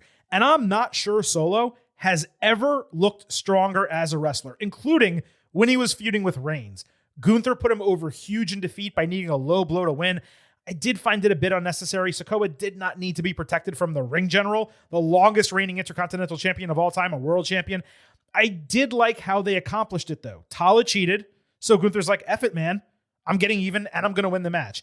This was an A match. I was ready to go to 4.5 until the interference and low blow put a bit of a damper on it. 4.25 stars A. Gunther was obviously the right winner. And Chris, this was a late, deserving contender for big, meaty moment of the year in the 2025 Getting Over Awards, a.k.a. the meaties. 5 slabs of beef here. So we were so down on Solo, not only kind of winning via injury against Penta, but also not having a replacement, yada, yada. I don't know if Penta was supposed to win or not, but I'm glad he didn't. Same. Because this match was awesome. Yeah. And it was such a new dynamic that possibly forced everybody to kind of get out of their comfort zone. And it put Solo in a spot, because you have heel versus heel. Mm-hmm. And it allowed Gunther to kind of be more in the middle and get really physical with the guy. And Solo got to get really physical with the guy. These two it was just such a fresh, interesting matchup. You're like, when were we ever going to get a Gunther versus Solo match? You know, like just in WWE. This is supposed to be the exciting thing in tournament, which right. is like, oh, I never thought about that guy versus that guy. And then boom, you have a great match. And this was all, it made me want to get rid of the MFTs and just completely find something new for Solo to just go back to making him a badass, because he is funny on the mic and was doing some funny stuff, but just let him do stuff like this and you could do a lot more. I think so. ultimately not surprised Gunther won, but honestly, this was awesome. But what's your beef rating here? 4 because they're not the biggest guys, but they did beat the crap out of They each bumped meat though, man. I rank my slabs lean heavily on the size of the guys. This wasn't a you need the meatiness involved. Yeah. That's what I need to get 5. Fair enough. I mean, for me, the match overtook that. I will note, when would they ever fight? They fought in NXT 2.0, and forgettable match. It was not very good, but it did happen before. But this kicked the shit out of that, and I will tell you this: a lot of people, obviously due to his look and his size, compared to the other Samoans in WWE right now, they've been comparing Solo Sikoa to Umaga since he debuted. This was the most he's ever actually reminded of Umaga. He wrestled that frenetic style, and he was able to go with someone. Yeah. And I mean, look, I'm not saying that they should do a facsimile of Umaga. And by the way, it was ridiculous that he never won the WWE Championship back in the day. Huge mistake by WWE. I'm not saying he should go like full Islander face paint, whatever. But if they incorporated more of this Solo Sikoa into his regular character, you're talking about a guy. I'm not going to sit here and say he could be world heavyweight champion, but he could contend in a real way. Possibly, yeah. I mean, like this was a match and a matchup that really highlighted his strengths, I think, and more than putting on the glove and cutting a promo in front of a group. Like this is what he can really do. By the way, I would say the semifinals easily best round of this tournament. I mean, the first round had some really fun stuff. But think about it. If you're talking about in totality, top to bottom, it was 2 matches on Raw. 2 matches on Raw. Both of them were great. Yeah, well, yes, because there's few of them. There were a lot of really good first round moments, also some forgettable first round moments. So, like, you take the good with the bad. This was only good, but there were also only 2 matches. I do really think, like, man, what if Sami Zayn had been in this, or what if Ilya Dragunov had been in it? Like, oh man, like they could have really done something special here, and. But look, I mean, like one of the top, 3 moments so far in this tournament for me still is the Dolph Ziggler return. Yeah. And that was first round. And Gunther versus Javon Evans was first round. So and Gunther versus Carmelo Hayes. Those were both great matches. Melo had 2 great matches in this tournament. Look, we shit on this tournament a lot for good reason, due to the age of the participants, people who are not involved, whatever. But Carmelo Hayes went over. Not win over, but got put over in defeat. Javon Evans got a flash. Dolph Ziggler return was awesome. LA Knight has kind of reestablished himself as an upper mid-carder, possible main eventer here. And we have the right final. LA Knight against Gunther. Out of when you looked at those brackets and we said, hey, what are the best possible matches they could do in the final? LA Knight Gunther was, if not number 1, a top 3 option. And that's what we're getting. So let's quickly pick the winner here, Chris. I have Gunther winning the tournament, and I alluded to this late last week, but I am putting my foot in the ground now, standing 10 toes down with my prediction. There's not going to be a go-home segment, so I don't think I'll change it. John Cena is going to win the final match of his career. It's Gunther. He can beat a big, bad bully as a pure white meat babyface. The goal will be for Cena to have one of the best matches of his entire career. It is not for Gunther to be put over by Cena and anointed in any way. He doesn't need that. The goal here is to find the one wrestler in WWE who can give Cena the match to end his career. That's why it's Gunther. That's why Cena's going to win. That's my final prediction. Well, yeah, I think a week or 2 ago, I said that too. I was thinking like, well, he'll lose the belt to Dom, so then maybe he goes out on a win. We considered that possibility. Yes, we did. And I've said Gunther does not need to beat Cena on the way out. He's already been a world champion, the longest reigning IC ever. He retired Goldberg. He doesn't need to end Cena. And so, yeah, I think we are probably heading in that direction as well. You're not going to be firm on your prediction, though, like I am. Not yet, at least. It's okay. You don't have to be. I'm just checking. Because there's part of me that really, really wants it to be LA Knight. And I could see... Okay, fair enough. I could see John Cena. It wouldn't be as good of a match, obviously. But I can see Cena putting LA Knight over on the way out. He loves LA Knight. Yeah. And we saw that a couple of years ago when they tagged together and the LA Knight and Roman stuff. Like there's a respect there. I'm not firm in my pick yet because hold on. You don't have to pick. Yeah. You don't have to pick the Cena result. Who do you think wins this match? LA Knight or Gunther? You do have to pick that now because it's next week. I'm going with LA Knight. Going with the heart, baby. LA Knight. LA Knight. All right. We will see what happens. That was the first half of our main event. The second half of our main event not only includes the women, it includes Judgment Day. Long time coming for Judgment Day to get back into the main event of the Getting Over Wrestling podcast. They pulled into the parking lot for Raw with Dominic Mysterio and Liv Morgan bouncing in a lowrider. Everyone was happy to see one another with no shade from Liv to Roxanne Perez, but she did have an interesting back and forth with Finn Balor off mic. The faction, sans Morgan, entered 45 minutes into the show with Dom flashing the Cena side plate still on the Intercontinental title, saying he beat the greatest of all time, so now he's not only king of the luchadors, he's also the GOAT. He thanked everyone in the ring, then announced Liv, who got her own entrance with the crowd literally rising to their feet, all of them, for her entrance. Then Liv comes out. This girl is looking like Christina Aguilera from the Dirty video. Thong pulled up, the whole 9 yards. They look good, but she's got me saying, hey now! And if you Gen Zers listening to this show don't know what music video I'm talking about, I promise you, pull up Christina Aguilera, Redman, Dirty on YouTube. Never seen anything like it before, I promise you that. Liv did her mocking laugh about outsmarting Cena, told the rest how great it is being back. Then Morgan took them to task for losing their gold, weakening and falling apart, saying that's all about to change with the Judgment Day running Raw again. Then she slapped Dom across the face and jumped in his arms, which confused the fans, understandably so, confused me too. Super weird ending to the segment. Other than that, this was great. Dom and Liv were awesome. They had shit-eating grins on their faces the entire time. It was frankly pretty damn unique seeing a 6-person faction equally split between men and women. It's a first as far as I know, and I'm not fully in tune to like TNA and Ring of Honor history, but WWE, WCW, AEW, I've never seen anything like this before. While I would have loved to have seen a contender step up for Mysterio in this spot, this was very much a State of the Union address for the locker room and an expression of their renewed dominance. And you know what? They did feel completely refreshed with Liv being back, to the point, Chris, that I feel like I've done another 180. After just a few weeks ago, we talked about, when Liv comes back, they really need to split them up as soon as possible. This can't keep going on until 2026. Now I'm back to being like, okay, let them cook. I want to see what happens here.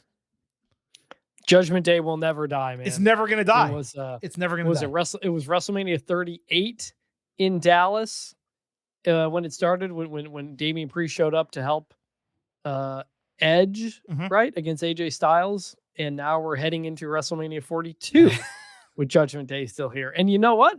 It feels fresh again. I'm not out on it again. I'm not. Now that this is, we thought that, like you said, maybe it's a swerve. Maybe we do get a, Roxanne Liv breakup thing, and maybe they're telling us Judgment Day's back, but then they're not. But sure, I don't really want it to. I think there's a lot you could do here. You could have, they've already go for women's tag team championships. Like Liv is kind of the leader now. Yeah. If we really think about it, we've kind of gone through different moments of leaders. We've had Edge as the leader. We've had Priest as the leader. Well, Finn when they had that after Edge, it was legitimately no leader for a while. Yes. And then it was Ripley. I don't think Priest ever really took that role. He was the dominant man, but he wasn't really the leader. That's what I mean. Yeah. Like technically other than Edge, they've never actually had a leader, but someone who you kind of feel like they're the leader. And I think that's Liv now. Yeah. And she hasn't been in that spot before. And I like it. And maybe it's just like a thing now where she's going to slap Dom every time. And it's like almost like a Rhea kind of submissive type of thing. Yeah, Rhea did with possibly. Him. But still, it was like the crowd didn't know. They're like, wait, why are you slapping him? And then she just like kisses him or does the Eskimo nose thing. Because it's weird. They now have said that they're boyfriend and girlfriend, which I don't think they've said before. But she doesn't kiss him because obviously he has a wife. And like, I know he did it with Rhea briefly, but that changed. I don't know if Liv is seeing anybody, but she doesn't kiss him on screen, but they're boyfriend and girl. It is a little bit weird that they just Eskimo kiss. You know what I mean? I don't know. Maybe it's just me. Well, they've only kissed other than the one time when Dom turned. Yeah, they only kissed one time. Rhea. That's like the only time they've actually kissed. That's what I'm saying. But now they're saying they're boyfriend and girlfriend. It's like, well, if your boyfriend and girlfriend kiss, like that's what you do on TV. Stephanie Vaquer backstage said she showed everyone that betraying her will get you buried, and she's ready for her next challenger. Liv immediately got in her face, offering congratulations, but letting it be known she was back. While Vaquer has not had a particularly long run with the championship, flipping it back to Morgan, it would make sense considering she had to relinquish the title. Also, clearly she has the numbers game, and Liv should be immediately going back after the title, both for that reason and given her stature now, stepping in front of this faction, as you said. I'm not sure whether Vaquer was even planned to be champion initially, but she did beat Tiffany Stratton and a WWE Hall of Famer. And if Judgment Day cheats to help Liv win, that would obviously protect Stephanie in the long run. Short and sweet, it worked. Vaquer needs legitimate feuds like this. If Liv is going to beat her and they're going to take the title off of her, this needs to be an actual storyline and feud, not just something that's thrown into a match. Agree, but I'm interested. IYO SKY and Rhea Ripley opened Raw in full gear. A fan brought an IYO big head with hands to do her like power up, which was really, really cute. And I'm going to make this very clear right now. This IYO sign with the hands, it's the lone exception to the big head sign rule as far as I'm concerned. No one else can do it. Don't bring a sign with your head to TV ever. If you want to do it with IYO in the hands, okay, fine. Super babyface IYO, by the way. What were you saying? I'm sorry. Oh, sorry. I said there. There you go. Super babyface IYO, by the way, really cool to see right now. Ripley said they won the war, but the fight is not over. They want revenge and the women's tag team championships. IYO mocked Asuka after that, but it was Alexa Bliss and Charlotte Flair who showed up, not the Kabuki Warriors. Flair completely changed her like makeup and hairstyle, which was kind of odd to see at first. Obviously, they wanted the first shot at the champions, deserving their own revenge, they felt. Ripley countered that they already lost to the Warriors straight up. Flair was like, yeah, right. We're talking about a championship here. I'm Charlotte Flair. You know, Charlotte sees gold and she has to follow it. She's like, where's the championship? Oh, it's out there. Let me go out there, even though she has nothing to do with us. We don't want Charlotte around. All right, that's not really true anymore, but I do have that drop, and we haven't played it in, it feels like a year. But then Bliss is like, all right, let's do a de facto number one contendership. What stood out to me most about this segment is the crowd was wild for all four of them individually and together. A segment like this doesn't open Raw even a few years ago, unless it involves Becky Lynch. And here, it was completely commonplace and probably better than anything they could have done with the men. It was otherwise boilerplate to create a match between four faces on the show. If they never fully resolved the Ripley-Flair deal, there could have been at least some animus here, but it still worked because it got the fans interested in the main event. Yeah, look, it's an opening segment to set up a main event match with people we want to see wrestle. So like, it ultimately there. But the whole idea of like, we want to fight for the titles. No, we do. Okay, we'll fight you. I was like, could have put in a little bit more effort, but it was fine. Bayley and Lyra Valkyria backstage asked Pierce how they can get back into the tag team championship picture. Pierce asked if Bayley was mentally solid, but Valkyria snapped at him, saying they're in a good space. I kind of like that she was showing some of her dual personality. He said the scene would get sorted out a bit more after the main event, and they would be under consideration. The Warriors then confronted the faces, with Asuka screaming at Bayley for being the reason they lost WarGames because she didn't join their team. Bayley called her an idiot for saying as much. Asuka shot back. She said, I'm a champion. You're nothing. Which, damn. Meanwhile, she said Charlotte Flair, whose name she mocked, was in the main event and Bayley wasn't. Kairi Sane then put her neon green chain around Bayley's neck as a placeholder for a title, and she did like the baka baka baka thing like Asuka. This was better than the opening segment, and it was probably the most Asuka has done from like a shit-talking perspective, specifically to a single person, like in line with their character, as opposed to just stating her general greatness and dominance. I mean, Asuka straight cooked Bayley here, which is not something she's known for doing on the mic. Same freshness with Kairi being a smartass and not only following what Asuka said. I liked how Pierce okayed the match, but didn't automatically make it a number one contendership. He didn't overlook the Bayley-Lyra team. They deserve a chance as much as anyone else. Plus, Bayley showed some of that split personality character that had been missing recently. So like Jay, It seems like her character is coming back too. Why it went away? I can't answer that question, but it is back now. Yes, similar to Jay, like you said, similar to Jey Uso. I was like, what happened to that? But now we're back, and they've got a good case too, and I'm glad we're not just kind of forgetting about them or whatever. And the Asuka thing was interesting, for sure. So we had Rio against Bliss and Flair in the main event. This was hot immediately at the bell. IYO hit a great springboard moonsault ringside before getting caught on a springboard missile dropkick that Charlotte turned into a Boston Crab deep all during the commercial break. IYO hit a great basement dropkick on Flair before Rhea lifted Charlotte for a razor's edge. Except Flair was too long and heavy, and Ripley kind of dropped it and botched her. So she fell backwards. Really rough sequence. It required Ripley to pick her up again so they could execute the move. This should have been Bliss taking the offense because it's more impressive when she gets folded in half. Sky followed immediately with a missile dropkick. Flair redeemed herself by perfectly countering Riptide into a spike DDT. Bliss immediately tagged for her old DDT finisher. Rhea got knees up to block Twisted Bliss. Charlotte booted IYO running at her, hitting natural selection with Alexa, adding the Sister Abigail DDT for a broken fall. Bliss escaped a razor's edge, but Ripley moved out of Abigail DDT, landing a headbutt and Riptide with IYO tagging for over the moonsault, except Charlotte tackled Rhea into the pile. This was running insanely hot when, depressingly, the Warriors ran in to create a no contest. Asuka was about to get run through, she was about to run through IYO with the title when Bayley and Lyra ran down. And I'm sorry to interrupt this whole breakdown here, but my heavens, Bayley. I was up all night. They destroyed the Warriors with Valkyria ready to take out Sane ringside. When the Judgment Day ladies all appeared, Raquel Rodriguez hit Asuka with a Tejana Bomb, and Roxanne Perez leveled Bayley with Pop Rocks before they grabbed the titles. Roxy handed hers over to Liv, but Morgan gave it back to Perez and raised both of their arms. Normally, I would be incredulous about putting on an absolute Banger match like that and having it end in a no contest, as WWE does so often. Instead, I went from annoyed to pleased when Bayley and Lyra came out, to legitimately happy when Judgment Day showed up, to extremely pleased when Liv ended the show raising their arms. The primary reason I'm okay with it in this instance is that the goal was to platform the entire incredibly strong women's division on Raw after we just got through with criticizing WWE for doing a terrible job featuring it the last 2 weeks, especially last week when they did not have a single women's match on Raw or SmackDown.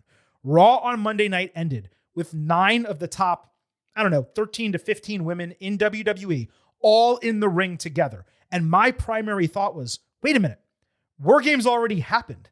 This was a better brawl than anything we got leading into Survivor Series.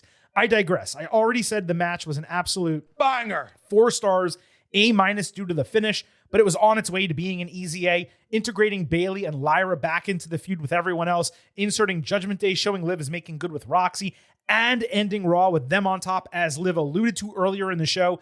It was legitimately perfect. They felt like the biggest thing on Monday nights with the women, not the men being the reason. On top of that, this continued to seriously elevate the women's tag team division. Consider where it was last year and really through its entire history. Now it has 4 teams in this segment alone, plus a couple legitimate pairings on SmackDown, all vying for the titles. It's the most important the titles have ever felt. And this, I would say, is inarguably the best division in WWE right now. Men, women, Raw, SmackDown, NXT, doesn't matter. Nothing is touching this. It would have been a 10 out of 10 segment with a real finish to the match. Instead, it was a 9 out of 10. So my brother texted me before this happens, and he goes, can't wait to see how the Vision breaks up this main event for disqualification. We end Raw with that. Instead, we had the Kabuki Warriors and then Judgment Day do the same thing for us. Like, sure. In a vacuum, like I like everything that happened, but seriously, every episode of television is ending this way, especially Raw. We're always ending with DQs, and it was like, if AI was writing an end to a wrestling show, this is what it would be. It would just be a bunch of run-ins and all this kind of stuff. So like, I was mixed. My feelings were mixed because of that. Like, it was just like, what's the point of setting? Let me ask you a question.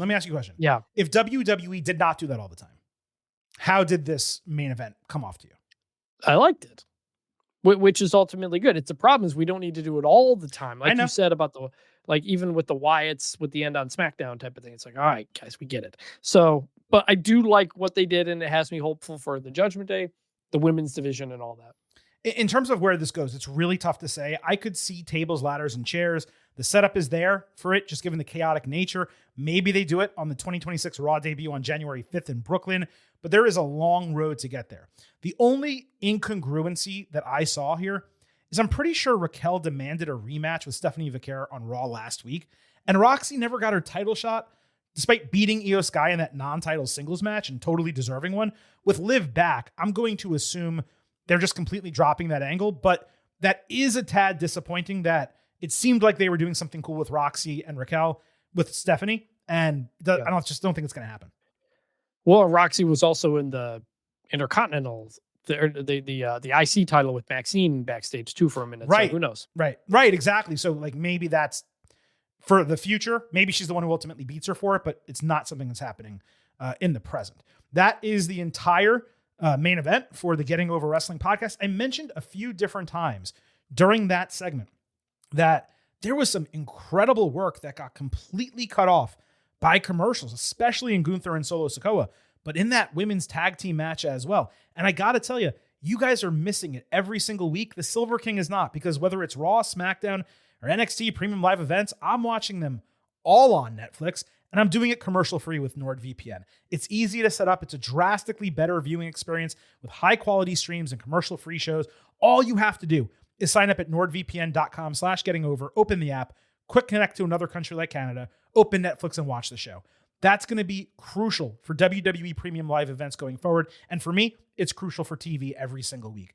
NordVPN also allows you to get around online censorship or surveillance, protect your private data when web browsing, and avoid online threats. Plus, one NordVPN account can be used on 10 devices. To get the best discount from NordVPN, go to nordvpn.com/gettingover. Our link will give you 4 free months extra off the 2-year plan. And there's no risk. They have a 30-day money-back guarantee. So improve your WWE viewing, save money, browse safer online, and get the best discount for the best VPN at nordvpn.com/gettingover. It is great to have NordVPN as the official singular sponsor of your boys right here on the Getting Over Wrestling podcast. There is still a ton to discuss coming out of Raw and SmackDown this week, and we're going to do it right now, as we always do, in the good, the bad, and the ugly. Hey, yo. Survey says one more for the good guy. Say hello to the back. Don't sing it.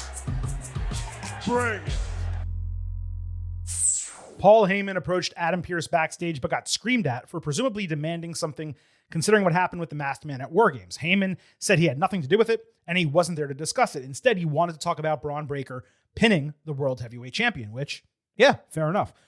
An hour later, Pearce commiserated with the referee, asking him to keep his eyes out and survey the locker room to figure out what's going on with the Masked Man. Seth Rollins, The Vision, are they involved or are they not? Pearce said he heard rumors about Rollins walking around without the sling backstage at Survivor Series, but doctors have not cleared him, so there's no way he could have climbed the cage and such. Even later, the referee told Pearce no one saw anything out of the ordinary. There was no real resolution to any of this on Monday night, so I guess the question is, was it okay to not do the reveal immediately? I say yes. There was enough on the show where it could be skipped. WWE did a decent job keeping up the mystery by showing it's driving Pearce nuts. They didn't drop the topic. Other wrestlers didn't know what was happening. Heyman was completely denying involvement. That said, given something that happened later in the show, I have a feeling I know the next time we're going to see that person. I'm going to give this a provisional good for not dropping it. But I didn't have a problem with them not concluding it here on Monday night. Provisional good, but I didn't like it not being the main focus of the show. It should be addressed right off the top. It bothers me a lot of times when WWE will end a show, end a pay-per-view with some big thing, and then not open the next TV show with that. And so like I'm okay with what they did about it, but I feel like that should have been the opening to the show. The thing we left with Survivor Series is, who is this Masked Man?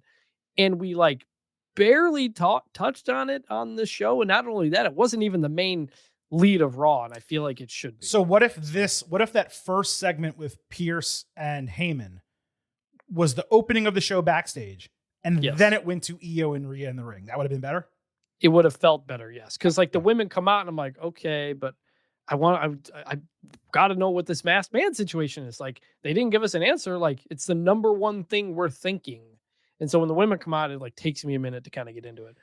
I completely agree with you. I love that they opened and closed the show with the women. Don't get it twisted. But in a quick backstage segment, it was only 30, 45 seconds. They should have opened the show with this. I agree. Heyman and the Vision, which now officially includes Logan Paul, opened his in-ring promo with shout-outs. First to Brock Lesnar for being a beast, Drew McIntyre for being a great businessman. Then he put over his guys, explaining how Logan fits into his vision for the future of WWE. Then Heyman announced that Breakker would challenge Punk for the World Heavyweight Championship on the first Raw of 2026 in Barclays Center on January 5th. Before I get to what Breakker said, I gotta point out how he refined his look. The same thing happened to him in NXT. Some of you will remember, where he came out kind of like polished at first, but then he adopted a much rougher exterior. They freshened his look here. They had him coming across a little bit more serious, not as corny. And him not having a bright orange fake tan helped so much. Anyway, Breakker said he's upset at how easy it was to pin Punk, reiterating what Heyman said about not knowing the Masked Man. Breakker assumed that he would need to reach down deep to beat someone like Punk, only to realize ultimately the champion, he's a soft-ass bitch, and his wife is a bigger star comparatively. Breakker also snuck in a shot at Rollins, saying Punk is a narcissist just like him. He blamed Punk for trying to break his neck and ruin his life in WarGames, so he said he's going to take Punk's life, his career, and all the fans' memories of him. Breakker then lost his mind. He screamed into the camera, talking more shit, slamming the mic to accentuate his point. Holy shit. What a freaking promo from this guy. This is what we have been waiting to see and hear from him since he got called up to the main roster. The opportunity just needed to present itself. WWE capitalized on the WarGames finish perfectly here. Was it a 10 out of 10 promo? No. Was it something that didn't need any improvement? Of course not. Breakker is still a neophyte. He's still growing into this role. He does not fully present himself like a main eventer. Was this a huge step forward for him? Abso-freaking-lutely it was. It was probably like a 7.5, 8 out of 10, but the intensity was a 10 out of 10. Now, would this have been better if they ended WarGames without the Masked Man interference, if Breakker had just beaten Punk on his own? Of course. But giving the babyface an out is not the end of the world. My curiosity on the instant analysis was when this match would happen, considering I figured WWE would ideally run it at WrestleMania. Booking it on the Raw on Netflix anniversary, the midway point between Survivor Series and Royal Rumble, that was smart. And you know what? I'm not sure Punk winds up retaining. Conversation for another day. Breakker was exceptional here, stumbled a couple times. That's the Steiner way. The passion, the badass lines, that's what's most important. More so for him than being a smooth operator. Huge moment, knocked it out of the park. Good. So just to recap, to make this all right, Braun is getting a match with CM Punk for the title because he pinned him at WarGames, right? Correct. That's what I'm talking about with WarGames. If we knew that stake going in, but you can't do that because what if he didn't get pinned? Yeah, he had two champions on the one side, yes, but it's an example of it's why Survivor Series and the idea of the sole survivor meant something. Mm-hmm. And that's an example of Bron Breakker pins Punk, he gets a title shot. That's a great idea. So retroactively in the future, how can we find something to set up some stakes where it matters who wins, it matters who gets the pin? And it's not hard to do. Everybody wants to get the pin, but everybody's been knocked out from various things that are going on. Someone sneaks in and gets the pin and gets the title shot. Right. And there's a reward for the team and the individual of some kind. So that's why I said, in hindsight, I like that Braun is getting this title shot because that happened. So I'm just trying to think of ways you can do it beforehand. In terms of the promo, the tan, it's good that he wasn't bright red tan. That was too much. But as a result of seeing so much of it, he looked pale to me. Okay. Because I'm getting used to the tan. It's not an unfair statement. It's a very fair statement. I wish there would have been a little bit more tan, I guess, if we're going to have to start grading the shade of Bron Breakker's skin. But promo is great. This is what we want from him. This is what we wanted to hear from him. It's the fire and the intensity in a promo where even if you stumble over your words or miss something a little bit, the energy and the charisma gets you through it and gets the crowd with you. It's the LA Knight whole thing. Mm-hmm. That's a what Bron Breakker did, that is a pro wrestling promo. That is what I want to see more of. Not all the time, but that makes those things stand out. And even him, I didn't know how I felt about him talking about a promo within a promo. Basically, people say I can't cut a promo, so there you go. Right. I was like, it kind of takes me out of it a little bit. But I do like the idea of him calling out CM Punk. saying he's not what he thought he was and all that kind of stuff. Like that naturally just created a relationship between the two. Like they took us somewhere we didn't see on TV. Yeah, I talked to CM Punk and here's some things he told me and here's what my experience was. Boom, you told the story in a promo right there. You set it up for the match. Exactly. Loved it. So it's good. We have plenty of time to discuss this, obviously. There's really no telling right now what's going to happen in Punk Breakker on January 5th. I could see WWE changing the title, perhaps this being the next time we see the Masked Man, who then reveals himself after. I could see Rollins returning to cost either of them the title. Punk, because he hates him, Breakker for revenge. He could then challenge the champion at WrestleMania. Could also just see Punk winning straight up. The next month of creative, Chris, is going to be crucial for building this match and building WrestleMania. And building Bron Breakker's character and in a few things. Yes, agree. 100%. The only real problem here is that Punk hasn't defended the title yet, and he's basically going to go 2 months without doing so, only to potentially lose it. But again, he wasn't supposed to be champion in the first place. So, and by the way, we were critical, all of us, of Breakker not being in, what was it? How did they decide it? The champion?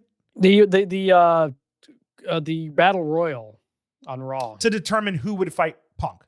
We were critical but understanding of why Reed and Breakker weren't in that to set up this match. Having Breakker win at WarGames and then beat Punk on the Raw, in Brooklyn, and giving him space to build himself up as a main eventer, if they do change the title, makes so much more sense than having him win the Battle Royal immediately and then pin the guy a week later. It also makes Paul Heyman wrong for being no, me not putting you in the match was a good thing. Not really. Well, if he still gets the title match and still wins the title in a couple months, it actually makes him correct. I would say it makes him correct, actually. But it's not Paul didn't set him up in a better. He didn't get him the title shot. Braun got himself the title shot. I guess you could say Heyman got Braun. Heyman went into out of the team. Heyman went right into the office and said, "Pierce, we need to talk." And he's the one. Just look, that wasn't a number one contendership. Just because he pinned him in the middle of the ring doesn't mean you get a title shot. He made that happen. Yeah. Oh no, you're right. You're right. My bad. No, you're right. No, that's fair. We have made our opinions on Logan be known on this show many times. Yet we are always objective when it comes to what he does in the ring, his character in WWE. And I will tell you what, Chris, to my utter surprise, shock, I almost made up a new word, surprise and shock, combined them. I'm far more interested in Logan and the Vision together than I am them apart. Seeing him play a secondary role to Breakker, it's actually kind of interesting. And with Rollins out of the group, WWE has successfully added someone who is going to get vociferously booed every time he's in the ring. Tide will probably turn to people cheering Breakker sooner than later. So Logan's role in keeping him getting booed is going to be crucial. Again, not a decision I thought I would buy into at all. I'm actually down for it given the circumstances. Well, it's like we've said, he's always better when he has people to kind of bounce off of instead of him by himself saying the same thing over and over. It's fun. He plays well with others, I guess, in terms of they kind of play off each other. So yeah, I completely agree. It is, I guess he is officially, in the Vision, which is interesting. It's pretty crazy. I don't know if, again, with his schedule, you figure he's not going to be there every week, especially if it's just to kind of sit in the background. But he has been. He's been there every week recently. He said at the beginning of 2025, I'm going to be a full-timer, and he wasn't. But now he seems to be, actually. Maybe. But this was leading into WarGames and out of WarGames. December's going to be the real tell. The next 3 weeks are going to be telling. 100% agree. Rey Mysterio backstage previewed his newly booked match with Finn Balor, saying his primary issue is obviously with his bastard son, but he's willing to go through Judgment Day one at a time. He even said he hasn't ruled out going after the Intercontinental title. Logan interrupted, after overhearing this, with Rey saying he's the one guy who's more of an ass than Dominic. Paul gave Mysterio a warning to step down and back away from the title, so Rey called him pendejo. Logan said he would retire him, and Rey smacked him across the face. They got separated from a brawl. I don't have much interest in Rey and Finn unless Logan distracts and Balor wins. But even then, as I said last week, Rey suddenly feuding with all these guys again has kind of happened out of nowhere, which makes it even more weird he wasn't involved at Survivor Series, as we talked about before. Rey Logan is interesting to me, though. Paul having real feuds and not only focusing on championship matches, it is far better than the alternative. Let's also not forget, Logan is 2-0 against Rey. He won the United States Championship from him in 2023 and then beat him in an Elimination Chamber qualifying match February. So if they do square off, Rey better effing win that match. The heat between them was real. This got a great crowd response despite being on the Titantron. Good. Yeah, no, I completely agree on all fronts. Agree. Chelsea Green finally got her United States Championship celebration on SmackDown, basically saying she's the greatest before calling for pyro. Her countdown got interrupted by Jade Cargill, who stormed the ring, booted Alba Fire in the chest. Green tried running away, only for Cargill to catch her for Jaded in an evening gown, mind you. Then the pyro went off. Later backstage, Cargill said she was making a statement to the entire locker room. She has a problem with anyone who runs their mouth. Then she completely sunned BFAB, who had nothing to say when she walked past her. Michin suggested maybe she needed to step up and put Jade in her place. My Lord. Look, Jade was a badass in the ring, and it's understandable that her character wants to be seen as the dominant champion of the brand. But why have a new heel champion go after another new heel champion? The only answer I can conjure is that SmackDown Creative didn't want to bother spending time creating a number one contender for both straps, despite neither champion being involved in Survivor Series WarGames. Meanwhile, you have Michin wondering if she should fight Jade, which was a story they told on TV 3 weeks ago after Cargill destroyed BFAB. It's like they hit pause and then restart on that. Jade should have already run through Michin. And by the way, where is Julia? Why wasn't she the one enraged, beating the shit out of Chelsea in this segment? She got jobbed out of the title and didn't want immediate revenge. Are you kidding me? Look, this is straight ass, man. Perhaps Jade and Chelsea could have teamed with the other heels to do a Survivor Series match against a face side on the Go Home show. But again, that would require SmackDown Creative to actually bother putting thought and effort into booking the women's division on Friday nights. I was borderline coming into the show. I got angrier and angrier as I remembered every part of it, reiterating it right here. This was straight up ugly. 0.0. 0.0, Mr. Blutarski. Come on, Oos. It's a joke, right? It's a joke, Oos. You ribbing me?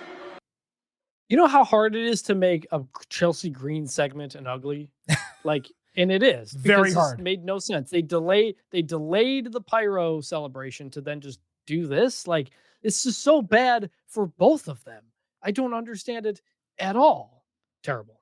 Now, with that, Vintage does need to bounce. There's some major stuff happening in college football. Only a couple topics left. Silver King is going to take us the rest of the way. Obviously, appreciate Chris being on the show. He will be back here next Tuesday, every Tuesday going forward. And we have a ton left to talk about, obviously, in the world of WWE, both on this show and through the end of 2025 into 2026. Ilya Dragunov backstage reiterated that the U.S. Open Challenge is open to anyone who's worthy of an opportunity. He was about to cut a promo on Tama Tonga when Tommaso Ciampa, holding Axiom's mask, interrupted, promising to take the United States Championship just the same.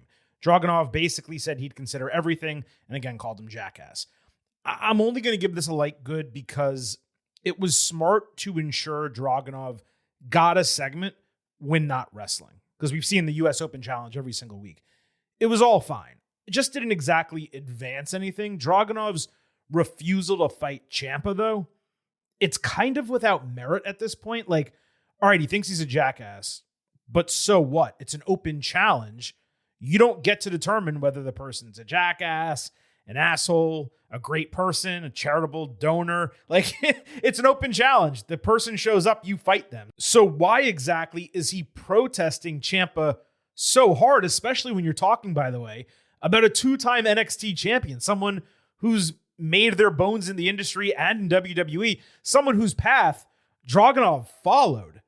But he has a problem with Ciampa, of all people? I mean, it'd be one thing if it was Grayson Waller trying to challenge. It's Tommaso Ciampa. The dude's legit, and he's always been legit, and people watching the show know that. So this just doesn't ring that true to me as a reason to not fight the guy, but again, for the segment, it's a light good.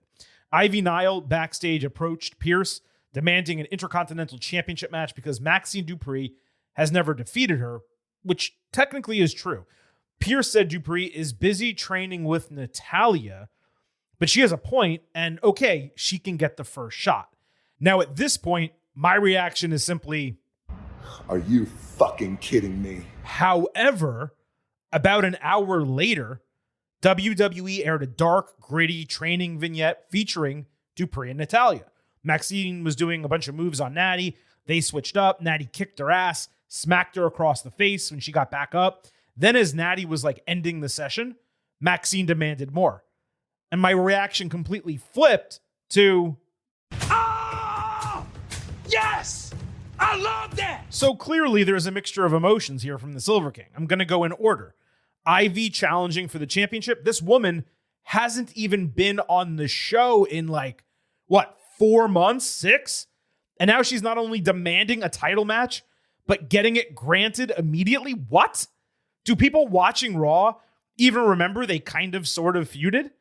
And beyond that, why is Dupree unavailable to wrestle because she's training now when that was supposed to be the entire gist of delaying her match with Lynch in the first place, only for them to completely drop it?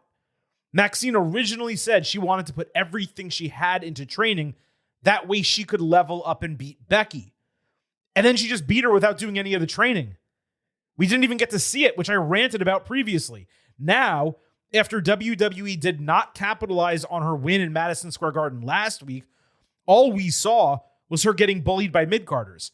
So now she's doing hardcore training. Why do this after the title win rather than before it? Furthermore, the way this went, I got to thinking how it made so much more sense for Natty to be building up Maxine as a tag team partner rather than help her become a better champion. Here's what I can say for sure. Dupree better not come out of all of this training with Natty, smiling in her sparkly gear, doing the worm and shit in the ring. That's not going to work. She needs to be hardened from the training and actually adjust her character and ideally her look as well. The other huge positive here is that we saw low-key legend Natty on screen for the first time, and she alluded to that in our interview last month. This may be the first time something like this has happened on the Getting Over Wrestling podcast. But this went all the way in a single show from ugly to provisional good. Better late than never, but I got to see the fruits of the labor here kind of show up at the end. It's probably not the right phrasing to use, but I better see the training make its way onto television in terms of the way she wrestles, the way she looks, how she carries herself confidently, all those types of things, because that's not the Maxine Dupree who beat Becky Lynch for the Intercontinental Championship. And again, them going back and forth, like changing the order of operations here, unless something happened personally with Becky where she had to drop the title sooner than later. Maybe they were originally going to have her drop it after Survivor Series WarGames and said they decided to have her drop it before. I don't know. But it was really nonsensical the way they gave us a story, pulled it back, and are now giving us the story again. And by the way, this is something we talked about earlier in the show with Jey Uso. They did the exact same thing. They were changing his character. They pulled back on it, and now they're going back to changing his character. Blake Murphy at Chloe Elkound wrote in, based on something you mentioned months ago, I fully feel that Jessica Carr will eliminate Becky in the Royal Rumble, maybe in the mask she's been using to set up a match at Elimination Chamber or at a Saturday Night's Main Event before WrestleMania, if they have one. Just to clarify for everyone, Jessica Carr has occasionally wrestled in a mask at Evolve, under a different name, by the way. He said, this is why I feel Becky dropped the title to Maxine. Becky didn't need that championship, and they can now hopefully move it to someone deserving and just use Maxine as a very temporary placeholder. The problem with Becky dropping the title isn't that she's no longer champion. It's that she lost to the literal bottom woman on the brand, and after elevating the Intercontinental Championship basically into being the top title on Raw, it has already fallen off significantly. That's the issue. And that's no disrespect to Maxine. It's how she's booked and positioned. And frankly, her talent level isn't up there with everyone else on the brand. There are literally 8 other women on Raw who would hold it better than her. Now, it's clear Becky is taking some time off, probably through the end of 2025, so they did need to have her lose. It was just how they did it and who they chose to beat her that was problematic. In terms of the Jessica Carr thing, it absolutely must lead to something. Michael Cole and Pat McAfee and others like them, they've been on the WrestleMania card before.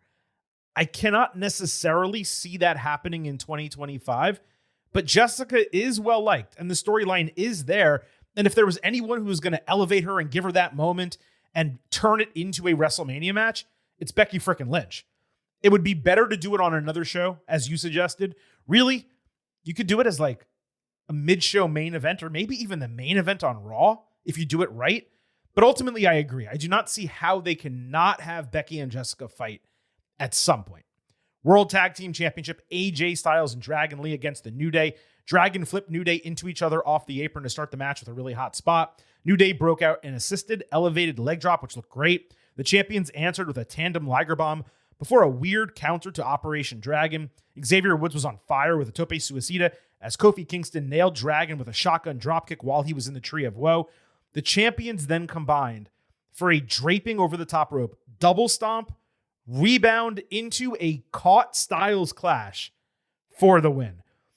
When AJ signed with WWE, I only had limited exposure to him, so I went back and watched a ton of his matches before he actually joined the company or shortly after he joined and debuted at the Royal Rumble. Point being, I've seen a lot of Styles clashes, more recently than a lot of people who watched him throughout his entire career because they saw them, years earlier than, of course, I did.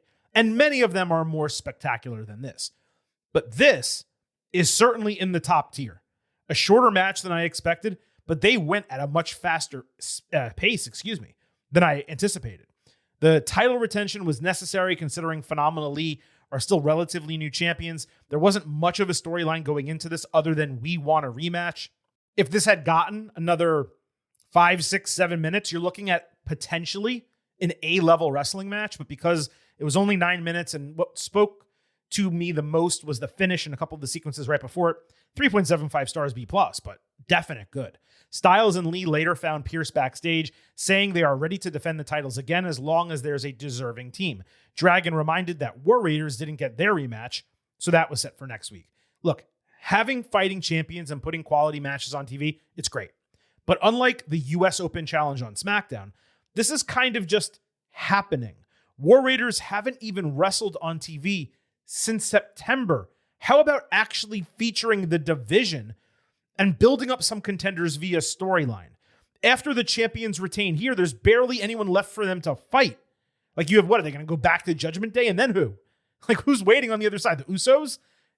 Based on what Jay's doing, it doesn't look likely. So I'm just really frustrated with this. This is what I give AEW shit for all the time. Now, look, at least in kayfabe, the way it was explained here, the War Raiders never got another chance, but they haven't been on television since September.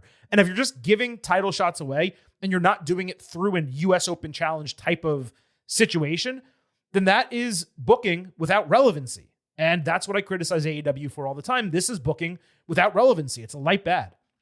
Damian Priest backstage basically said Aleister Black is not going to successfully change him as a person. All he's done is piss him off and motivate him to kick Black's ass. Zelina interrupted him, saying Priest is the one who keeps getting punished, whereas Black is focused on bigger and better things. She said they'd be willing to punish him further because it's just so easy to get to him. Priest then reconnected with Rhea Ripley, who said she wanted to run an idea past him. So while I am admittedly interested in whatever the Terror Twins aspect of this might be, I'm bored, brother. I mean, this has been the same thing over and over.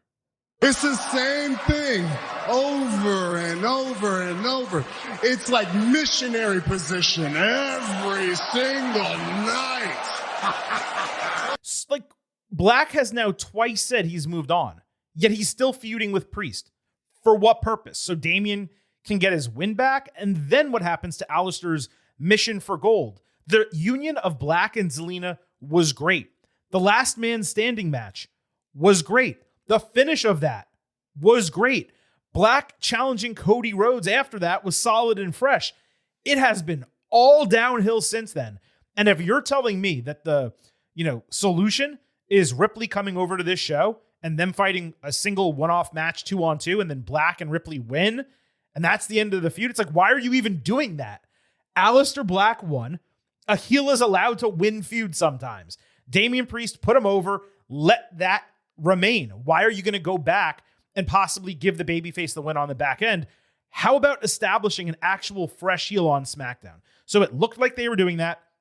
They seem to have reversed the course to some degree. This was bad.